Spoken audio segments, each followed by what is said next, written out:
आज मी तुम्हाला साध्या पद्धतीने केलेली मेथीची भाजी, चवळीची पातळ भाजी म्हणजेच महाराष्ट्रीयन पद्धतीचं लंच कसं असावं याचा व्हिडिओ शेअर करते. व्हिडिओ स्किप न करता बघा. नमस्कार, मी स्वप्ना वायकर, वायकर्स किचनमध्ये तुमच्या सगळ्यांचं मनापासून स्वागत करते. तर बघा, सुरुवातीला कोणत्याही जेवणाची सुरुवात करताना आपल्याला सुरुवातीला कुकर लावून घ्यायचं आहे, जेणेकरून आपलं जेवण जे आहे ते कमीत कमी वेळामध्ये होऊन जातं. तर सुरुवातीला कुकरमध्ये पाणी टाकलं. चवळीची पातळ भाजी करायची आहे. चवळी भिजत वगैरे अजिबात घातली नव्हती. जेवढी चवळी घ्यायची होती ती घेऊन स्वच्छ धुवून कुकरला लावून घेतली आणि तांदूळही घेऊन 3 माणसांसाठीचं जेवण करायचं आहे, तर त्या पद्धतीने तांदूळ घेऊनही कुकरला लावून घेतला. तर आता मेथीची सुकी भाजी करायची होती. तर भाजी मी अशी रिकामा वेळ असतो त्यावेळेस बसल्या बसल्या अशी निवडून घेते. तर भाजी म्हटलं तुम्हाला दाखवावी, कारण आमच्याकडे चिरून भाजी घेतली जात नाही. अशा पद्धतीनेच पाला खुडून आणि जे कोवळे देठ असतात तेही घेतले जातात. तर अशा पद्धतीची भाजी ही माझी सगळी निवडून झालेली होती. तर आता कुकर लावल्यानंतर मी मेथीच्या भाजीची तयारी करायला घेते. तर भाजी स्वच्छ 3 ते 4 पाण्याने धुवून घेतली, कारण बारीक बारीक मेथीच्या भाजीला माती चिटकलेली असते, ती व्यवस्थित निघली पाहिजे. त्यासाठी 3 ते 4 पाण्याने धुवायची आणि नंतर पाण्यामध्ये घालायची, जेणेकरून छान अशी टवटवीत भाजी फुलली जाते. अगदी ताजीच आणलेली होती, त्यामुळे भाजी ॲज इट इज राहिलेली आहे. तर बघा, आता भाजीसाठी, सुक्या भाजीसाठी वाटण काढते आहे.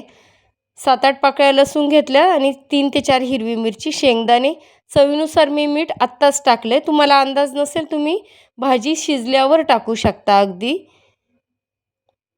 तर बघा, हे तुम्ही हिरवी मिरची आणि लसूण बारीक चिरूनही टाकू शकता, पण मला बऱ्यापैकी भाज्या वाटण करून करायची सवय, म्हणून मी अशा पद्धतीने केली. तर कढईमध्ये तेल टाकलं, जिरं टाकून घेतलं, हिंग टाकलं आणि भाजी जी आहे ती पाणी निथळून घेऊन त्याच्यामध्ये टाकून द्यायची. अशा पद्धतीने हातानेही तुम्ही ती हलवून घेऊ शकता किंवा उलटण्याच्या साहाय्याने घ्यायची. खूप जास्त वेळ हलवत राहायची नाही, जेणेकरून मेथीची भाजी ही कडू होते खूप जास्त हलवल्यावर. आता बघा, इथे मी मुगाची डाळ भिजत घातली होती. मुगाची किंवा मटकीची डाळ मेथीच्या भाजीत खूप छान लागते. जर तुमच्याकडे अवेलेबल असेल तर तुम्ही अशी भिजवलेली डाळ नक्की घालू शकता. जे आपण वाटण केलं, शेंगदाणे, हिरवी मिरची आणि लसूण, ते टाकून घेतलं. तर आता मीठ तुम्हाला मी सांगितलं, मी त्यासोबतच मीठ घातलेलं आहे. परंतु तुम्ही भाजी जेव्हा अशी खाली बसली जाते आणि अगदी कमी प्रमाणात होते त्यावेळेस मीठ घालू शकता, कारण मिठाचा अंदाज मग नवीन करणाऱ्यांना येत नाही. तर आता बघा, भाजी एक 5 ते 6 मिनटं मी फक्त झाकण ठेवलेलं होतं. मेथीची भाजी खूप जास्त वेळ शिजवायची नाही. तिचा हिरवागार कलरही तसाच राहिला पाहिजे आणि भाजी छान शिजली गेली पाहिजे. पाहू शकता, देठही शिजला गेला आहे. देठ मी दाखवलं आहे तुम्हाला आणि डाळ जी आहे ती डाळही बोटावर दाखवून दिली आहे. तर दोन्ही व्यवस्थित शिजलं गेलं आहे आणि आपली ही मेथीची सुकी भाजी आता तयार झालेली आहे. तर आता पातळ भाजीची तयारी करायची. त्यासाठी बघा, लसूण घेतला आहे, अगदी 1 इंचाचं फक्त खोबऱ्याचा तुकडा टाकला आहे. शेंगदाणे अर्धी वाटी आणि कोथिंबीर टाकलेली. 3 माणसांसाठीची भाजी करायची आहे. तर आता हे मसाल्याचं प्रमाण जे आहे ते प्रत्येकाच्या आवडीनुसार आहे. घट्ट पातळ किती करायचं त्यावर. मला खूप जास्त अगदी घट्ट भाज्या नाही आवडत, त्यामुळे मी अशा पद्धतीचे पातळच भाज्या ठेवते. तर आता इकडं आपला मसाला तयार झाला, भाजी तयार झाली, तोपर्यंत कुकरही थंड झालेला आहे. तर बघा, कुकरमधून मी चवळी काढून घेतली. तर अगदी 4 ते 5 शिट्ट्यांमध्ये ही चवळी व्यवस्थित शिजली गेली आहे. जर सुकी भाजी करायची असेल तर आपल्याला चवळी भिजत घालण्याची गरज आहे आणि अशा पद्धतीची जर भाजी पातळ करायची आहे तर आपल्याला चवळी कुकरला शिजवण्याची गरज असते. तर कढई ठेवली, तेल टाकून घेतले, साधारण 2 ते 3 पळ्या. जिरी मोहरी टाकायची आहे, कढीपत्ता टाकायचा आहे आणि तुमचे घरगुती मसाले वापरायचे आहेत. माझ्याकडे कांदा लसूण मसाला आहे, जो मी घरगुती बनवलेला आहे. त्याची लिंक चॅनेलवर टाकलेली आहे. कांदा लसूण मसाला बाय वायकर्स किचन बघू शकता. घरगुती लाल तिखट जे आहे तेच त्याच्यामध्ये टाकले. कांदा लसूण मसाला आणि घरगुती लाल तिखट असं अर्धा चमचा टाकले. जे वाटण केलं होतं शेंगदाण्याचं, कोथिंबीर, खोबरं, लसणाचं, तर ते वाटण आपण याच्यामध्ये परतून घ्यायचं आहे. तर आता वाटण नाही परतलं तरी चालतं, वरून आपण वाटण टाकलं तरी पण. परंतु काय होतं, शेंगदाण्याचा जो उग्रपणा असतो तो व्यवस्थित असा परतला गेला की ती भाजीची टेस्ट अजूनच वाढते. त्यामुळे अशा पद्धतीचं कडधान्याच्या भाजीमध्ये जर वाटण परतून घेतलं तरी ते जास्त चव येते त्यासाठी त्याला.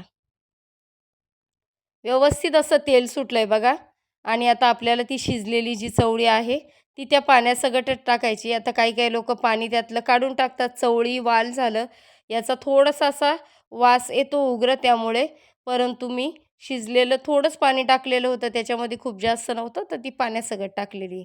तर आता साधारण 1 ग्लासभर आपण याच्यामध्ये पाणी ॲड केलं आहे. जसं तुम्हाला घट्ट पातळ पाहिजे तशा पद्धतीने पाणी ॲड करायचं. मीठ टाकायचं राहून गेलं होतं. चवीनुसार मीठ टाकले अर्धा चमचा साधारण.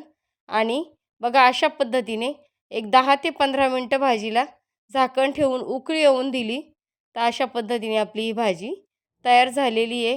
खूप जास्त रोजच्या भाज्यांमध्ये तरीचा वापर करत नाही, म्हणजे तेलाचाही वापर करत नाही, खूप लाल मसाल्यांचाही वापर करत नाही. जे रेग्युलर आपले मसाले असतात ते असे साध्या पद्धतीनेच महाराष्ट्रीयन जेवणामध्ये वापरले जातात. अगदी रोज चमचमीत असं आम्ही करत नाही. तर बघा आता ताट वाढून घेते. महाराष्ट्रीयन जेवण साध्या पद्धतीचं अगदी कसं असतं हे तुम्हाला मी आज दाखवलेलं आहे. काकडी ठेवून घेतली आहे सलाडसाठी.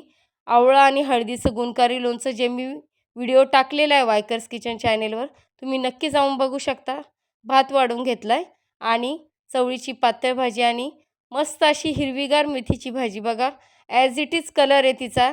मी अगदी जेवण झाल्यानंतर 1 ते 1.5 तासांनी हे ताट वाढले, तरी भाजीचा कलर अजिबात बदललेला नाही आहे. अशा पद्धतीची ही मेथीची भाजी कशी झाली आहे? तर कमेंट्स करून अवश्य सांगा ही लंचची रेसिपी कशी झाली आहे आणि लाईक, शेअर, सबस्क्राईब करा.